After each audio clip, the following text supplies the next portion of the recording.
For me, what resonates with me the most about capsule wardrobes is the efficiency of just your everyday use, as well as that just making a really beautiful, refined wardrobe that circles back to each other, that is always circling back to each other, and just having a cohesive theme throughout, because I think that is extremely important to having like a simplified wardrobe or an efficient wardrobe is a theme, is a sort of red thread running through it all that connects it all.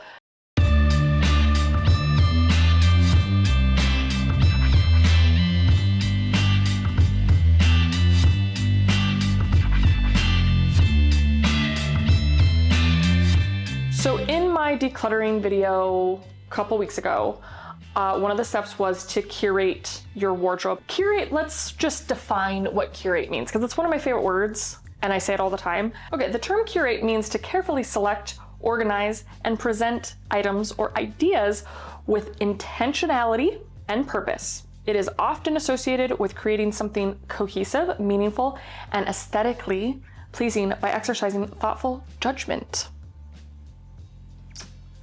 Yes, that is why I love the word curate, as you guys now know, because it just wraps up pretty much everything that I hold dear when it comes to putting together a wardrobe or talking about style or anything with fashion.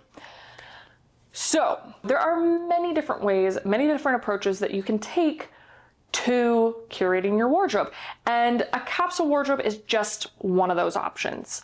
In the past, I've talked about my 5-step capsule wardrobe method. We won't really get into that now, but if you are interested in watching on that approach, I'll link those videos down below, because it is another great approach, especially if you're looking to create a module capsule wardrobe, which is my favorite form of a capsule wardrobe, which is just like a hyper-focused capsule wardrobe on like a specific theme, color, or like lifestyle. This method today is literally 2 steps and is going to be the most easy peasy thing to maintain. And that is going to be the pillar and pop method. So if you guys saw my episode, I don't know, a month or so ago, you do not need a capsule wardrobe. You could use this method instead. So today I'm going to implement that method into creating a capsule wardrobe. Let's get started.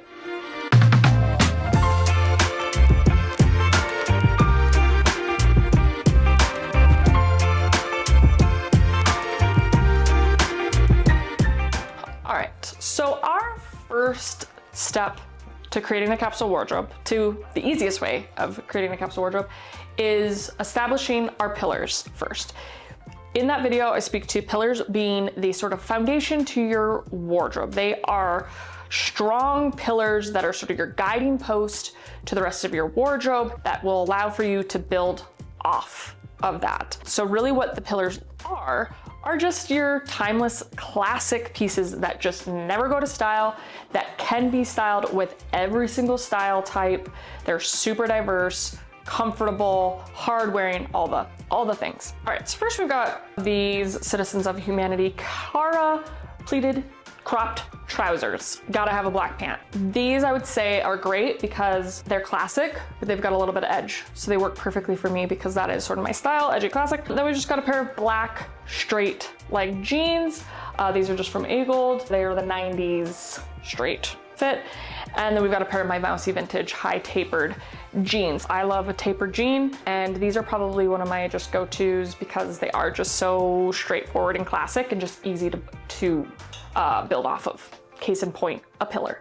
You can kind of make this work for whatever capacity you want. Button up, white, button up, black turtleneck. You guessed it, white turtleneck, black t-shirt, white t-shirt. This obviously gives you a good idea of where my color palette is headed. Ultimately, 3 to 4 colors within your capsule wardrobe is just gonna give you that simplicity that will help with the efficiency. So that's my approach. It also just helps you and guides you for your ongoing maintenance and shopping, because you always will refer back to that color palette. And for me, I just choose to go straight up black, white, gray, and denim blue as my 4, just more for the fact that those are the colors that I feel best in. done and done. So, okay, we could not have a capsule wardrobe, or any wardrobe for that matter, without a black blazer. No. Of course, we're gonna add in a gray cashmere cardigan, just classic, never goes out of style. One of my go-tos, always have to have a gray cardigan. A cashmere charcoal gray. This is very simplified, obviously, but this sort of gives you an idea of just some classics that you can start off from. 7, 8, 9, 10, 11, 12. So currently we have 12 pieces here as our pillars. You could go the distance with just these 12 pieces, especially if you're accessorizing. So just to kind of give you an idea of how strong pillars are, because they can just stand on their own. And that's what I like about them. And that's why I think they're a great one to start off with, to prioritize, because they can stand on their own and they can be styled differently, just little tweaks, different pairings, different shoes, different accessories, different hair, and you can really make them your own. So right off the bat, you're in a good place. Let's add in some shoes though. Here's a little conundrum I have. I don't really have any like super straightforward classic shoes, because I prioritize edgy classic shoes all day, every day, because that's really where I bring in my most edge. But all of my shoes definitely are classic, but I'll have a little bit of edge. So we're gonna bring in my Converse Comme des Garçons play sneakers, because I literally have gone on trips and only brought these shoes, and that's that. So they're just a go-to. I always have a pair of high top sneakers like these in my closet. So then we'll go with just like a classic pair of loafers. Again, not extremely classic. They definitely have like a little bit of edge to them. Never gonna go to style, always gonna work. Great little foundation for my shoes. I love adding these to my casual looks. So they're sort of the counterpoint to my high top sneakers. So I think this is a good jump off point for our pillars. We kind of have our classics established, and I think we can go from here now into our next step. Okay, so the pops are where we play, where we bring in our personality, where we bring in our story. Not that these can't have their own story as well, but this is really where you get to shine with your personality. Bring in the like unique pieces, whatever your sort of preference is. And for me, that is like a little bit more edge, like a little bit more of a contemporary edge that I like to sort of bring in. But you know what? Sometimes it's not even about edge. It's just about something that speaks to you, something that inspires you, something that you get giddy about. So these are a perfect example of those. These are vintage Levi's, and I got so excited about these when I found these on the RealReal, because I love to peruse the RealReal. I had been rewatching Friends for like the 12th time, and I saw these on Phoebe, and then like a day or two later, they were on the RealReal. So I was like, oh, Phoebe's jeans. So instantaneously bought them. I'm like, if they fit, oh my gosh. And so they're very personal to me, because just the story behind it for me and the inspiration behind it. So, and they're not, the fun thing about these is they're not even necessarily like my style. Like I think my husband was really surprised when I got these, because he's like, really? That hem? And I don't know, I think there's like some beauty in that. I love that it is just so off brand for me with that bohemian touch. I've just had a lot of fun with the styling. It's kind of like a little pop. Oh, see right there, little pop to my circumstance. Okay. The next pop is, the next example is my Rag & Bone Miramar jeans. They're not jeans. They are actually like sweatpants. This is definitely a pop, because these are in no way classic, are they? No. And I am not normally a sweatpants gal either. I don't normally wear sweatpants like out in public as an outfit, but I think that's why I loved these so much. It sort of allows me to be a pajama mom, like under the radar. I love a conversation starter piece, like a piece that if somebody compliments, you get to then like have like a little after effect to give them. You know, so if somebody's like, oh, I love your jeans, or oh, super cute jeans, I can be like, oh, actually, they're pajama pants.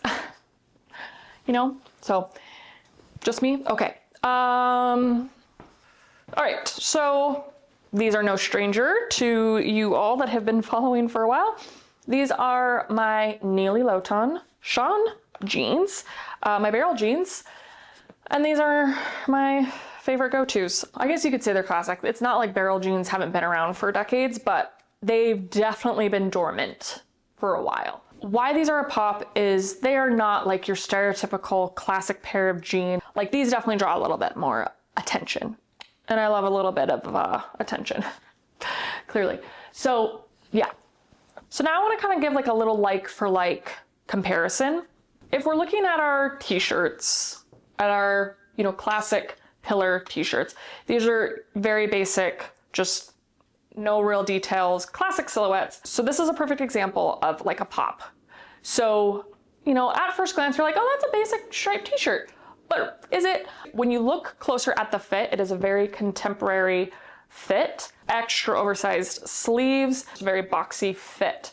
And so I love the little bit of like drama, like a little bit of understated drama that it brings. And I love a stripe, especially like a baby stripe. See how all of these pops so far fit within my color wheel. You're still kind of keeping and referring back to that color palette.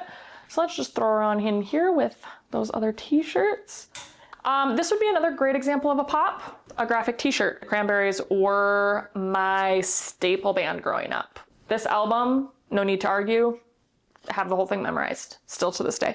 So this was very personal for me. So I love that it brings in that personal anecdote, you know, like, so anytime somebody's like, oh, I love your t-shirt, and I've got like a personal anecdote to share. And I love that. I love that. Like I said, I like things that create a conversation. This is another great example, like a like for like comparison. We've got the black and the white plain straightforward button-up shirts. But this one I love because it's like an extra oversized fit or cut, oversized sleeves, and then I love this contrasting stripe pocket, oversized pocket, and it's just got a good length to it. And then of course, what do I love more than stripes? Vertical stripes. Yeah. Just something that excites me. Like I get giddy to style this with my classic pieces. So that is kind of what I love, is just looking for those things that get me excited. That like when I see this in my closet, see that hanging in my closet, I'm like, yay, I get to style that. And that's sort of the standard that I like to hold my pops to. And that is the only thing I want to bring in. So I was really excited when I got gifted a bunch of stuff from Fabrique. I don't know if I would have bought this on my own because it was very much out of my comfort zone. Like this is out of my comfort zone. Like all this other pops and stuff, not really out of my comfort zone. Like they just very much fit within my comfort and my realm. So this one was definitely outside of that comfort zone, but I just was totally pulled in by it. I think maybe because it reminds me of my grandma. Like my grandma had fierce style, let me tell you. My grandma is the one that introduced me to Vogue, bought me my first membership to Teen Vogue. And I think maybe that's what it was. I think because it just had a little bit of that boldness to it, but it still is like black and has that edge. I think that's good to do sometimes, is to step outside and kind of scare yourself a little bit. Not that this is that scary, I mean, come on. But I've done worse.